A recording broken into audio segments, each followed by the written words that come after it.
Graça e paz, queridos, boa noite. A partir do tom grave da exposição da peça, continua essa mensagem. Mudei a caminho da Betfagé a temática da ministração. E ao terminar a peça, percebi por quê. Abra as Escrituras Sagradas em Gênesis 25. Verso 27.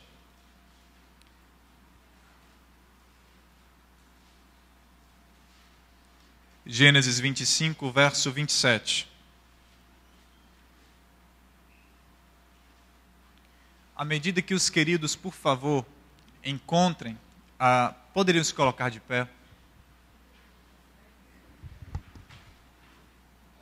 Podemos? Cresceram os meninos. Esaú saiu perito caçador, homem do campo. Jacó, porém, homem pacato. Habitava em tendas. Isaque amava Esaú porque se saboreava de sua caça.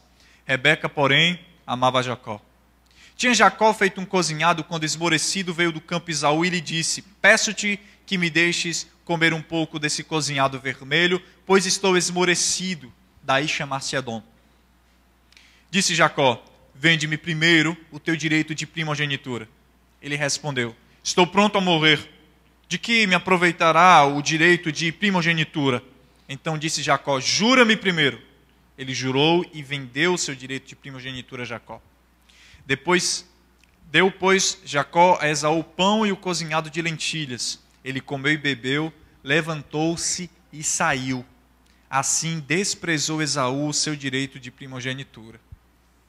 Deus Santo, não posso fazer nada, tu sabe. Mas manifesta o teu Espírito nesta noite na tua igreja. Faz arder um fogo, ó Deus, que não tenho, só tu tem. Manifesta as palavras de vida eterna, Deus. E que cada um que escute essa mensagem, onde estiver, possa sentir o teu Espírito, o teu próprio hálito, Senhor, falando a cada um deles, no nome santo de Cristo. Amém.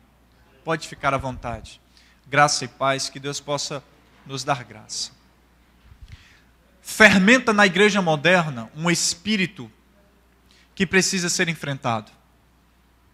Nós estamos vivendo uma crise histórica. Uma crise que, na verdade, as Escrituras haviam comentado que aconteceria.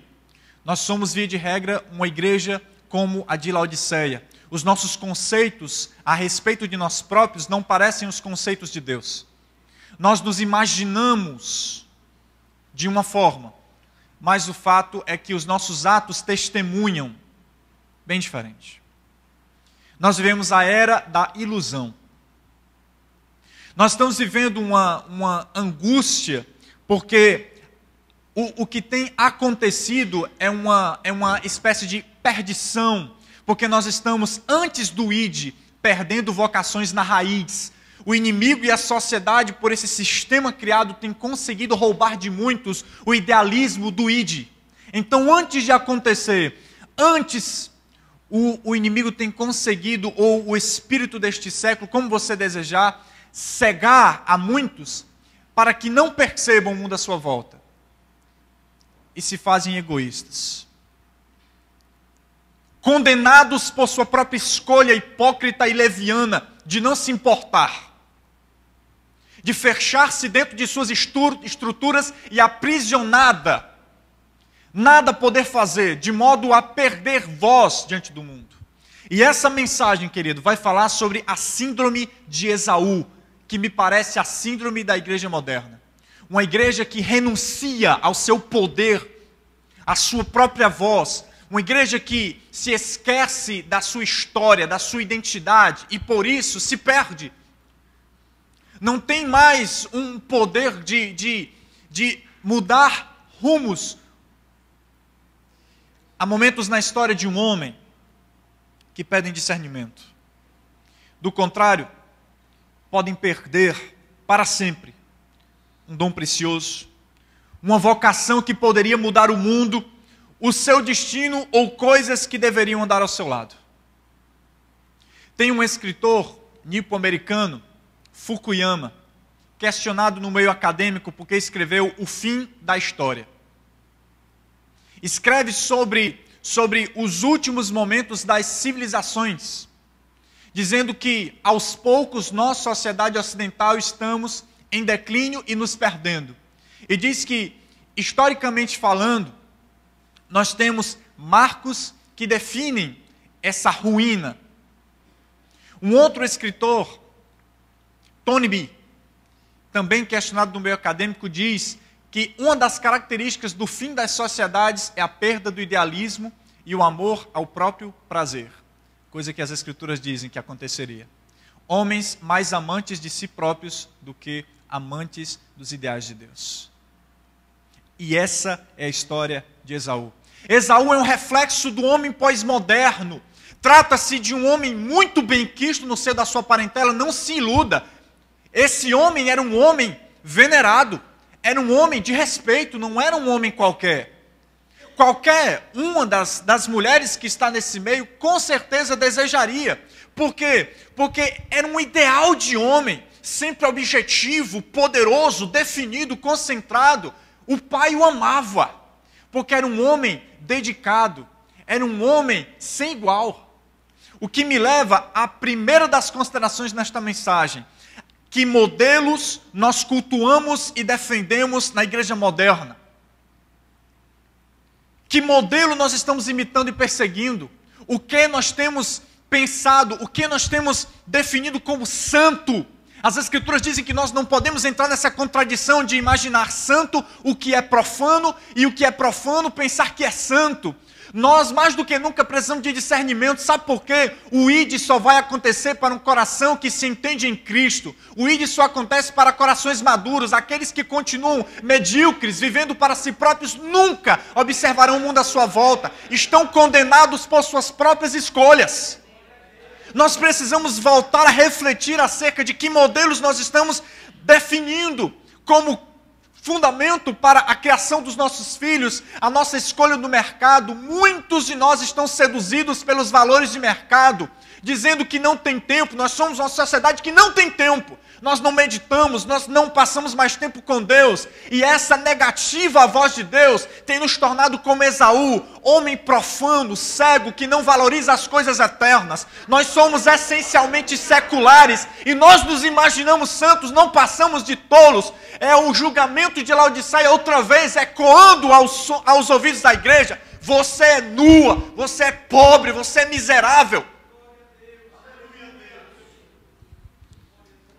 Esses modelos, queridos, influenciam as nossas ambições, nossos desejos, nossos relacionamentos e pautam a nossa filosofia de vida. Pense nesta noite que filosofia de vida tem sido a sua, que lógica pauta a tua escolha. Não basta levantar mãos, não basta estar na igreja. As Escrituras dizem que Deus falou a Jeremias: mande falar a Israel que ninguém ouse entrar nos meus domínios, dizendo: templo do Senhor é este, porque este espaço não vai ser covil de ladrões e não vou ser cúmplice do mal de ninguém. Antes do ID acontecer, nós estamos caindo pelo fantasma do egoísmo. Nós não temos tempo. E isso me remete à nossa criação de ídolos. Que modelos nós estamos percebendo, que paradigmas são os nossos, o que nós temos cultuado. Portanto, nós precisamos de uma mente mudada. Paulo nos diz isso. Renove a sua mente. Nous me leva a entender nous, a palavra grega em si, como perspectiva. A partir do que você está observando a vida. Quando você muda as coisas que você está vendo, as coisas que você está vendo também mudam. Às vezes a igreja só precisa, como nós percebemos na peça, acordar, porque necessidades existem. E escreva isso: cada necessidade humana é um campo missionário. Cada campo que nós precisamos perceber dentro desse fenômeno que nós estamos vivenciando, da urbanização, entre outros, nós precisamos acordar.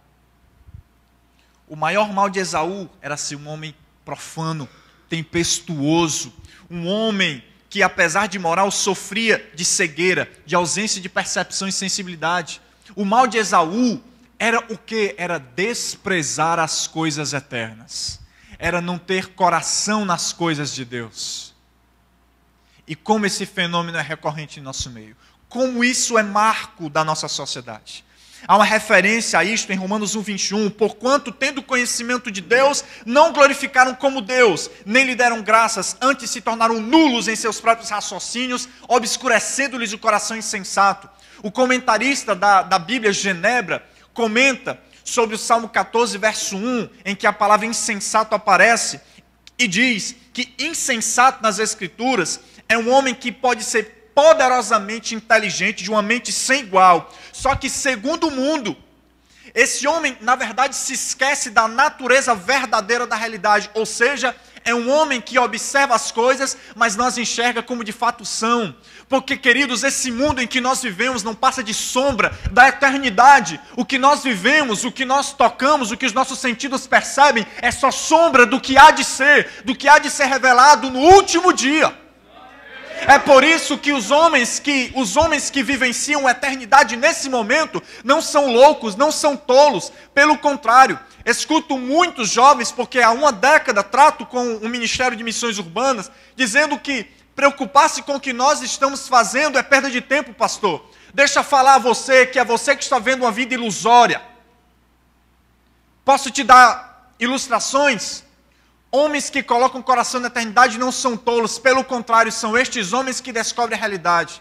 Sabe o que descobri? Só muda a realidade das coisas aqueles que primeiro a admitem. A igreja nunca vai conseguir mudar a realidade do mundo sem antes admitir, por meio de uma cosmovisão equilibrada, que o mundo jaz no maligno. É quando nós começamos a entender o sofrimento de um homem que está se perdendo na sarjeta. É quando nós começamos a entender o que é o inferno, que nós nos levantaremos. Não é mais tempo de discurso, não é mais tempo de ficar em suspiros, não é mais tempo para perder, queridos. Nós não sabemos quando o nosso mestre vai voltar e vai dizer: servo infiel, eu te dei dons, o que está nas tuas mãos? Deixa eu te dar uma ilustração. No século XVIII, um homem conhecido por William Wilberforce, um estadista e político. Esse homem, quando encontrou a Cristo, pensou em se tornar pastor. E foi se aconselhar com um homem conhecido por John Newton, aquele de Amazing Grace, a maravilhosa graça. Era o tutor dele. E o conselho que recebeu: volte à Câmara dos Bons, porque Deus tem um projeto para você ali na política. Olha que coisa fantástica. Esse homem lutou por quase 40 anos da sua vida, sabe pelo quê? Pela abolição da escravatura. Entenda, a sociedade da época dele, Grã-Bretanha, era essencialmente escravagista. Era uma sociedade que baseava a sua economia na abolição, na escravidão em si. E aquele homem lutou dizendo: é injusto, nenhuma nação tem o direito de escravizar a outra. Esse homem tinha um coração na eternidade, e esse homem mudou o rumo de uma nação inteira. Quer ver outro? Gutenberg, aquele que criou a imprensa. Mudou-se muito a forma de pensar por meio do papel. E tantos outros homens, Jürgen Moltmann, que influenciou o pensamento ocidental na teologia, e tantos outros homens que colocaram o coração na eternidade. Mas deixa eu te falar do homem moderno, do homem Esaú, aquele que só enxerga a sua caça, aquele que só enxerga o seu campo, aquele que só enxerga a sua versão idealizada de vida, essa vidinha medíocre. Sabe o que acontece? Vive de sonhar com o que nunca acontece. Vive de perseguir uma história que nunca sabe se vai ou não acontecer. O coração dele está no que não possui. É como aquela letra Vaidade da Heloísa Rosa. Busco na vida por tantas coisas e não sei por que razão, e fortaleço a minha vontade para que tudo aconteça do meu jeito. Corro e persisto. Busco até chegar ao fim, para descobrir só no final que eu corri atrás do vento. Esaú é um homem que me leva a esse espírito secular. O que é secularismo? É o eclipse do sagrado. É quando se rouba do mundo criado o tom de eternidade. E me remete à filosofia de um dos inimigos da cruz, o filósofo Friedrich Nietzsche, aquele que escreveu O Anticristo. Nietzsche, quando entrou em rebelião com o Evangelho, criou um conceito, o Übermensch. o super-homem, um homem que não precisa de Deus. É um homem que é para si próprio o seu Deus. E Esaú faz isso. Esaú é um homem que essencialmente se mistura com as coisas deste mundo e nada mais, não considera. E deixa eu te falar uma coisa, há quanto tempo nós não ouvimos mensagens? Claro, sei que Betfagé é bem ensinada e tem ouvido mensagens deste jeito, que Cristo vai voltar. Há quanto tempo nós não ouvimos mensagem de que o nosso rei está às portas e de que os sinais das suas vindas estão claros? Há quanto tempo nós não nos preocupamos com como anda o nosso templo, como anda o nosso coração? Nós somos a geração de Esaú que tem negado a eternidade por um mero prato de lentilhas. Qual é o nosso direito de primogenitura? É a voz que a igreja tem de dizer, pastores, assim diz o Senhor. Esse é o poder, é o direito que Deus nos deu de dizer santos como Ele o é, justificados nele. Nós não mais pregamos sobre a beleza de ser perdoados em Cristo. Nós não mais pregamos sobre o que é mudança de vida. Nós temos medo.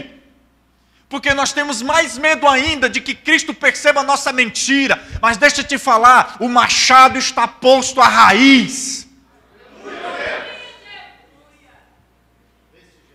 Esaú diz o seguinte: do que é que me aproveita esse direito? Eu estou ficando pobre. Quantos pastores nunca nos procuram e dizem: você está ficando louco, você poderia estar enriquecendo.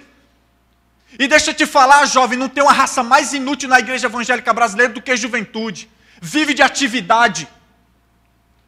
Estou cansado de tantos pastores me procurarem para dizer o que nós fazemos com os nossos jovens. Eu lhe digo, depois de muito tempo, e aos 28 anos de idade, entendi. Sabe do que os nossos jovens precisam? De causas para defender. Nós não temos mais idealismo, nós não mais sonhamos. A palavra de Deus diz que os nossos jovens terão visões. Onde estão as visões desses homens? Onde tem homens inspirados? Deus não vai se constranger com intenção não, querido. O que muda a realidade dos fatos são homens que dizem: Senhor, Tu me mandaste, eu de fato irei.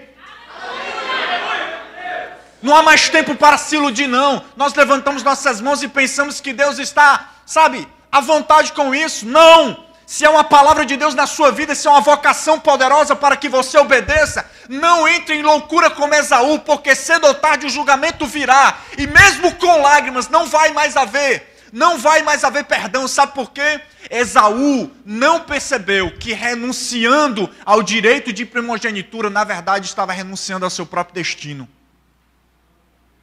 E um homem que entra em conflito com o seu próprio destino nunca mais se encontra. É por isso que às vezes dentro da própria igreja você tem um mal-estar, um vazio, uma angústia. E muitos me perguntam: mas será que a vida é só isso? Não, a vida não é só isso. É só aquele que lembra-se do seu Criador enquanto é tempo. Hebreus 12, do verso 16 ao 17, registra que Esaú era um homem profano e devasso. No grego, pornos e bêbelos. Porno significa, tem uma conotação ligada à sexualidade? Sim, mas é uma inclinação para as coisas da carne. Antes, pastor, costumo dizer uma coisa, observe se não. Antes, quando uma mulher se apaixonava por um seminarista, por um pastor, os senhores vão me dizer, a sociedade dizia: essa vai ter um relacionamento fantástico, porque se esse homem é protestante, se esse homem é pastor, esse homem é de coração íntegro. Quando uma menina diz na igreja moderna que se apaixonou por um vocacionado, por um seminarista, a primeira coisa que acontece é a família imaginar: vai passar fome. É fato ou não? Ninguém quer mais homem de Deus, não. Sabe por quê? Porque precisa cultuar a si próprio. Você vai envelhecer. E é por isso que não tem, às vezes dentro da igreja e no mundo, não tem homem não, tem menino. Homens são conhecidos pela nobreza dos seus atos, pelas causas que defendem. Você quer um homem para ser pai dos seus filhos? Procure um homem com ideais eternos.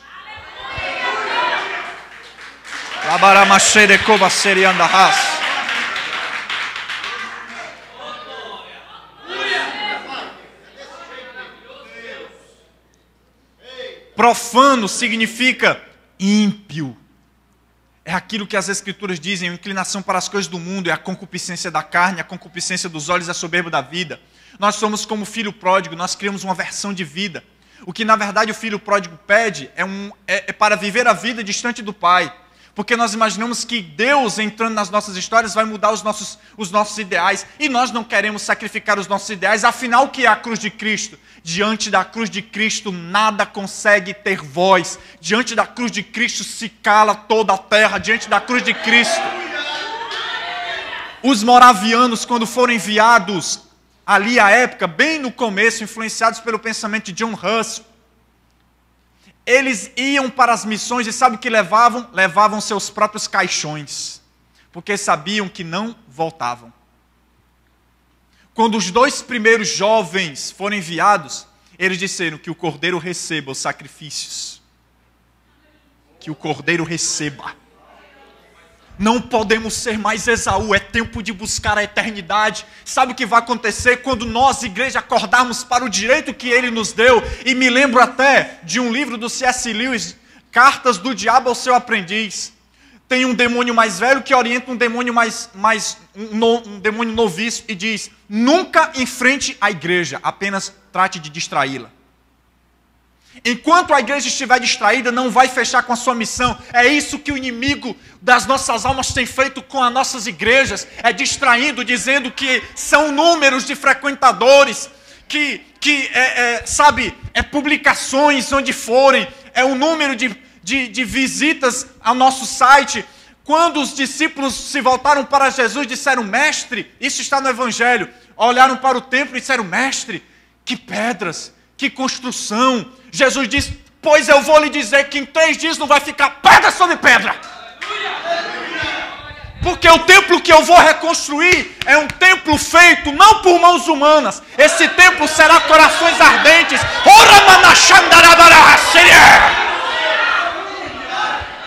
Quando a igreja voltar a arder em chamas, nós não precisaremos mais estar mendigando por vidas. Nós não precisaremos mais estar buscando que vidas escutem a nossa voz. Haverá de novo cheiro de pão dentro da casa do pão.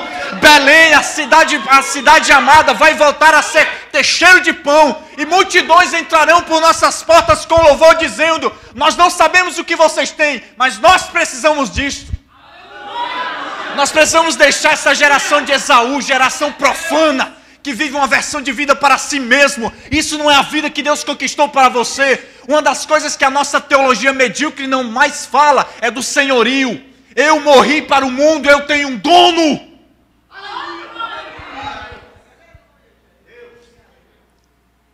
O escritor de Hebreus coloca que Esaú é um tipo que rejeita as coisas eternas. E em oposição a Esaú, ele escreve sobre Moisés, que preferiu ser julgado entre os judeus, ao invés de ser chamado filho da filha de Faraó. Quanto tempo tenho? Pode ir. Amém. Isso que acontece porque nós estamos distantes do eixo que é Deus. Nós estamos fabricando uma geração na igreja de decepcionados. Deus não me deu. Deus não me deu. Deus não me deu, então estou frustrado. Sabe por quê? Esse Deus que você diz crer não é o Deus Jeová. Não é o Deus que abriu o mar vermelho. Porque as escrituras dizem, Isaías diz a Israel: ó tu, caco de barro, quem tu pensas que é para enfrentar o Senhor teu Deus? Essa é uma geração poderosa demais que diz que coloca Deus na parede e que coloca o diabo debaixo dos seus pés. Que conversa é essa? Você é nada. A justiça que você tem não é sua, é dele. Por isso que as escrituras dizem, e me lembro do pastor Paulo em uma escola bíblica dominical, falando sobre isso. Justificado significa a justiça que nós temos é dele. Não é sua. Um servo não pode fazer outra coisa senão aquilo que seu senhor se agrada. E então nós começamos a dizer: Deus restitui o quê? O inferno. Porque a única coisa que era seu direito, querido, se acode, era o inferno. Ou a tua justiça, as tuas obras podem agradar ao Deus Santo, aquele que os próprios anjos cobrem o rosto para não ver. Nós estamos criando um Deus à nossa imagem. Fernando Pessoa dizia: o universo e nem Deus é ideia minha. Mas a ideia que eu faço do universo de Deus, isso sim é ideia minha. Seu Deus é pequeno demais então, querido. O Deus de Esaú era mudo. E daí nós estamos percebendo uma desconfiança de Deus. Muitos homens não querem começar no ministério. Nós vivemos uma crise de púlpito e uma crise de vocações na igreja. Muitos homens não querem mais servir, sabe por quê? Tem medo de que Deus não seja o bastante. E daí, a nossa decepção com Deus, na verdade, tem mais de nós do que sabemos, porque nos remete à nossa criação de conceitos, à imagem que nós estamos elaborando. Nós sempre estamos fabricando coisas que traduzem os nossos desejos e paradigmas. Um Deus que está sempre em acordo com você tem nome: ego. Ego. Não é o Deus das Escrituras. O Deus das Escrituras está vivo e tem vontade. Nós estamos prisioneiros de um tempo de fazer. Queridos, quantos de nós não tem mais tempo? Fato ou não, nós não temos tempo. Nós, ministros de Deus, também não temos mais tempo. Nós sabemos disto. E às vezes a qualidade da palavra que nós estamos expondo não é mais como antes. E nós, ministros do Evangelho, não somos melhores do que nenhum dos homens e mulheres que ouvem a nossa mensagem. Ninguém. Quando os discípulos estavam, mestre, os demônios se submetem. Calma, calma, calma. Venham repousar um pouco. Vinde a mim. As Escrituras dizem que quando Deus vai se mover a Moisés, Moisés faz uma pergunta fantástica. Eu vou dizer o quê quando perguntarem quem tu és? Vai dizer que o eu sou te enviou. Não ajuda muito. Eu sou como? Mas quando você vai para a palavra ava, o verbo ser no hebraico, você entende, se traduz como aquele que causa o existir. Que palavra forte. Aquele que começa, aquele que é princípio, aquele que é meio, aquele que é fim, eterno, Deus santo. Esse é o Deus das Escrituras. Sabe o que é que quero te dizer? Esaú entrou em ruptura com Ava, com aquele que me declara sentido, pastor. Esaú nunca mais se encontrou, e deixa eu te falar, igreja, se você não estiver nele, por mais que você escute essa mensagem, por mais que você esteja nesse espaço, ninguém vai poder salvá-lo da ira que há de vir, porque as Escrituras dizem que o julgamento vai começar com Israel, e diz, se ele não poupou seu próprio filho, que dirá de nós? Deus não se reduz a pecado de ninguém, Ele é Deus.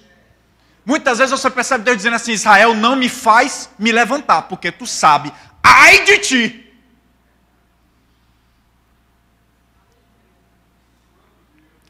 Estou terminando, juro para vocês que estou terminando. Aí em Marcos 4, uma passagem, lembra quando Cristo acalma uma tempestade? Tem um momento em que os discípulos estão perto dele e Jesus diz, passemos para outra margem. Sabe o que aprendo? Que isto é muito significativo, porque é a consonância de nosso coração com o Kairos de Deus que vai definir o nosso estar no mundo e nosso papel na história. É quando você dá ouvidos à voz de Deus dizendo, passemos para outra margem. Quando você escuta o que Deus está falando, querido, que você se descobre no mundo e você vai descobrir o seu papel na história. Talvez no teu coração essa noite exista um murmúrio, uma angústia, dizendo, o que é a vida? Talvez nesta noite você, própria igreja, diz, há tanto tempo estou na igreja e nunca me aconteceu nada. Talvez o eterno, aquele que tem o princípio e o fim, aquele que tem a chave do abismo, aquele que é Deus vivo, esteja soprando no teu coração, que existe um ideal eterno a ser plantado nesta noite e dedicado a você para que você cuide. Talvez o destino de multidões esteja nesta noite nas suas mãos, porque nenhum de nós, queridos, tem noção do que significa para Deus, eis-me aqui. Você não tem ideia do que Deus pode fazer com um simples sim, eu irei. O texto de Gênesis 25, 29 diz uma primeira coisa. Diz que Esaú voltou do campo. Por isso, pergunta, o campo é um lugar idealizado. É aquilo que divide o teu coração com Deus. É aquilo que rivaliza com Deus. É aquilo que deixa você, sabe, impedido de perceber a majestade do que está escondido. É aquilo que deixa você impedido de perceber que deve negociar o seu campo porque encontrou uma pérola de precioso valor. O que é que te impede de viver a vida de fato como Cristo te mandou viver? O que é que impede a tua vida de se tornar poderosa nas mãos de Deus? Pastor, me lembro de uma palavra que um dos meus heróis na fé escutou. Vocês estão cansados? Só mais um minuto. Dwight Lyman Moody, um pregador do século XIX, em Chicago. Moody escutou uma palavra, uma frase de Henry Varley, dizendo: o mundo ainda há de vir, ainda há de ver o que Deus vai fazer por um homem, para um homem e pelo homem, totalmente rendido ao seu espírito. E daí diz que Moody, que tinha uns 19 para 20, escutou essa palavra e disse: bem, ele não está dizendo que tipo de homem. Eu sou um homem. Pela graça de Deus eu serei esse homem. E deixa eu te falar, diz que Moody, sozinho, deve ter conquistado em evangelismo mais de 2 milhões de pessoas.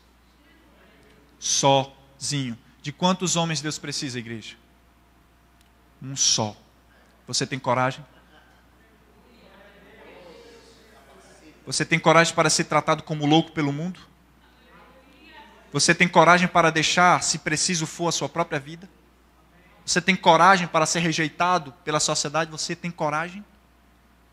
Você tem coragem para dedicar a sua vida e ser um anônimo para nunca ninguém te aplaudir? Você tem coragem para que talvez nunca ninguém nem se lembre do seu nome, mas para ser recepcionado pelo Rei dos Reis dizendo: vinde bendito do meu Pai, vinde bendito do meu Pai, entra na morada eterna, entra bendito do meu Pai, porque eu te conheço. Muitos desses homens que estão pregando, homens que veneramos, que negociam a bênção de Deus, como se Deus estivesse sujeito, estarão diante do Rei dos Reis e dirão: Senhor, em teu nome nós expulsamos demônios, fizemos cruzadas, fizemos isto, fizemos aquilo, nunca vos conheci, malditos, parte para o fogo eterno. E talvez muitos destes que estavam sentados nos últimos lugares da igreja e que só sabiam orar no momento que o pastor estava orando para que o Espírito Santo fosse gracioso na vida dele, este sim, aquele ali eu conheço. Aquele ali eu conheço.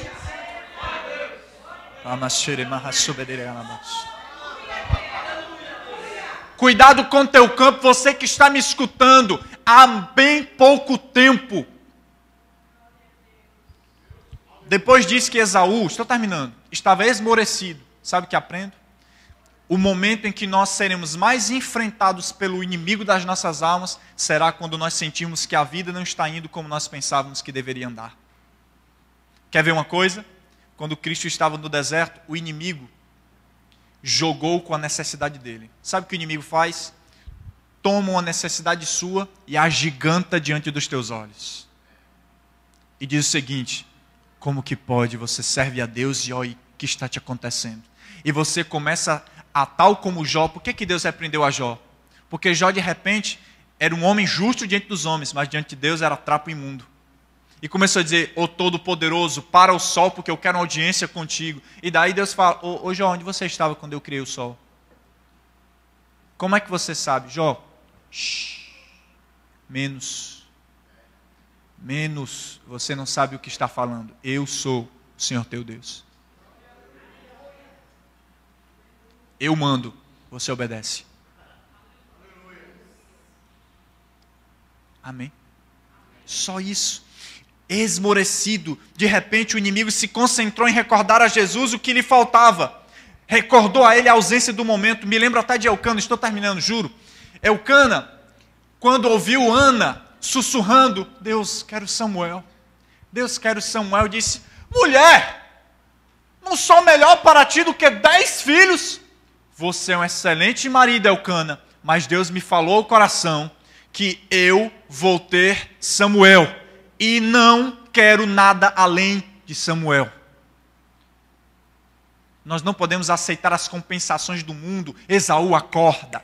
O que aconteceu com Esaú, sabe o que foi, queridos? O hebraico vai registrar que Esaú era um homem apressado, impulsivo, alguém que só vivia para o momento. Até me lembro de uma frase de um poeta alemão, Schiller, que dizia: "Oh, quão breve é a loucura e quão longo é o arrependimento." Aquele homem tinha um direito, e por sua negativa, a reflexão sobre o valor que aquilo possuía, e por um estado de consciência mudado por uma necessidade, perdeu o que estava intimamente ligado ao que ele deveria ter sido. O direito de primogenitura estava ligado a quem ele deveria ser. E daí ele entra para aquele cozinhado vermelho. E sabe uma coisa que as escrituras registram? Que Esaú perdeu o nome. Não era mais Esaú, era Edom. Ele passou a ser marcado pelo erro dele. A vida inteira ele passou a não mais ter nome. Ele passou a ser conhecido pela sua recusa a Deus. Ele passou a ser conhecido por um homem que profanou os altares de Deus. Por um homem que disse não ao destino que Deus havia sonhado. Oscar Wilde dizia que na vida só existem duas tragédias. Uma é desejar e a outra é encontrar o que se deseja. Muito cuidado com o que você deseja na presença de Deus, porque de repente Ele manda soprar codorniz e vai sair carne pelo nariz e você está condenado e Canaã você nem vai ver. E para fechar, a rejeição definitiva do que era para Esaú um detalhe sem valor diante do que entendia ser sua necessidade, o desgraçou por dentro. O que ele mais amava era a dádiva da imposição das mãos de seu pai. O que ele mais queria era receber a imposição de mãos do seu pai. Só que ele cometeu um erro, ele não enxergou o fato de que aquilo que ele tinha por desprezível era justamente o caminho para o que ele mais sonhava. Aquilo que nós podemos estar rejeitando, aquilo que nós ignoramos, Deus, isso é muito tolo. Cuidado, pode ser justamente isso que Deus toma com uma ponta do iceberg. O que está escondido para você é muito mais profundo. Se você rejeitar agora, você nunca mais vai ser o mesmo e nunca mais vai se encontrar. O que aconteceu com Esaú foi isso. Ele até se sentiu saciado. E quando você tem uma necessidade contra o fim para essa necessidade, que alívio. Mas a fome que se abriu no coração de Esaú nunca mais teve sossego. O que nós temos que fazer, queridos, eu quero que vocês coloquem de pé nesse momento. Pergunte a Deus se você está onde você deveria estar. Pergunte a Deus, querido, se você é quem deveria ser. Pergunte a Deus, querido. Eu queria chamar o Ministério de Louvor, 5 minutos, não sei se eu passei muito tempo, me perdoem. Não costumo fazer isso, mas eu quero orar com você. Eu não vou me demorar, pastores, mas eu quero orar com você, principalmente você que é jovem. Não deixa o teu tempo passar, não. Você está na flor da juventude, querido. Nós temos tempo, nós temos força. Ainda há tempo.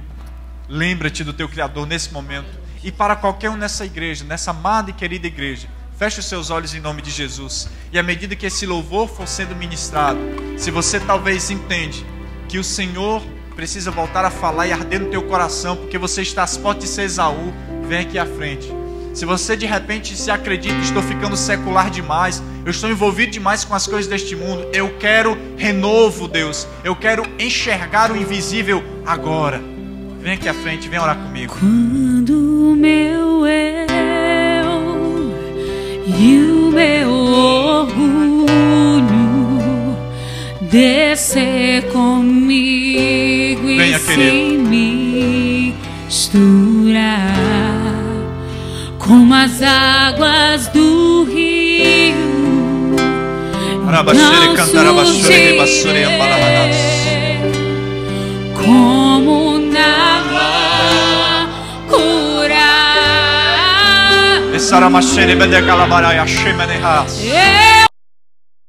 Ó Deus, as nossas vidas para Ti neste momento. Renova-nos, ó Deus. Renova a nossa vocação em Ti, Pai. O sobrenatural, nós queremos enxergar o invisível outra vez. Manifesta o Teu Espírito na Tua igreja nesta noite. Nós abrimos mãos, Senhor, manifesta o Teu poder. Vem, querido, com as Tuas lágrimas. Derrama as Tuas lágrimas diante dEle. Só pra Te adorar. Faça dessa música a sua oração. Senhor, quebra o meu orgulho. Senhor, quebra o meu orgulho. Eu quero descer e mergulhar nas águas do Teu amor. Me purifica.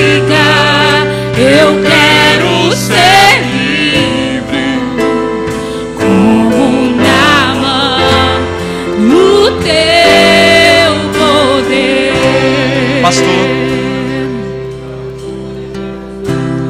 Continue orando, querido. Quando o meu eu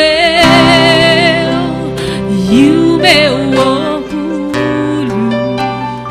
descer comigo e se misturar com as águas do rio, então surgirei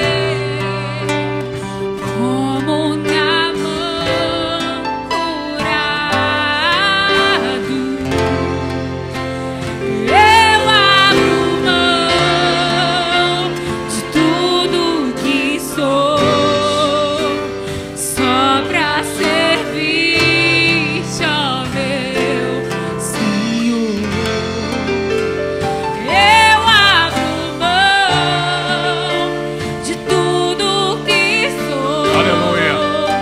só pra te adorar, Senhor, Senhor. Quebra o meu orgulho, eu quero descer e mergulhar nas águas Glória a do Deus. teu amor. Me purifica, eu quero ser limpo como Naamã no teu poder, Senhor. Glória a Deus. Quebra o meu orgulho, eu quero descer e mergulhar nas águas do teu amor. Me Aleluia. purifica, eu quero ser limpo. Senhor Jesus, abençoa a tua igreja aqui em Fortaleza, aqui na Betfagé, Senhor. Estes jovens, estes homens, mulheres que têm aqui, Senhor, diante de ti, se ajoelhado e confessado que necessitam de uma transformação, que necessitam, Senhor, de um verdadeiro avivamento interior, que desejam, Senhor, evangelizar esta cidade. Ajuda, Deus bendito. Toca em cada vida, Senhor, transformando-a como testemunho fiel do teu evangelho santo, de salvação, de renovação, de transformação. Abençoa os teus filhos e filhas em teu santo e doce nome. Amém. Fiquem de pé antes da bênção apostólica. A gente quer agora convocar e informar a igreja. Dá graças a Deus por esta abençoada mensagem da parte do Senhor. E a Betfagé tem a oportunidade, mais uma, de colocar tudo isso em prática. Sábado que vem vamos estar evangelizando na Beira-Mar mais uma vez, para o que e para o qual nós convocamos toda a igreja em nome de Jesus. No último sábado de cada mês, pela manhã às 9 horas, vamos estar mais uma vez na Praça do Ferreira, praça importante central aqui de Fortaleza, evangelizando mais uma vez. E as inscrições para a nossa missão evangelizadora lá no Pacuti já estão abertas a partir de hoje à noite. Nós temos um número limitado de participantes, portanto, por favor, procure ao nosso presbítero Paulo Roberto Cavalcante, dê o seu nome, saiba com ele as condições para que tudo isso tão majestosamente colocado pelo Espírito Santo de Deus possa se efetivar, possa se evidenciar, possa se tornar uma realidade em nossas vidas, como tem sido feito e como há de continuar sendo feito em nome de Jesus. E o amor de Deus nosso Pai, a graça de nosso amado Senhor e Salvador Jesus Cristo e as consolações do Espírito Santo sejam conosco agora e para sempre e sempre. E o povo de Deus diz amém. Amém.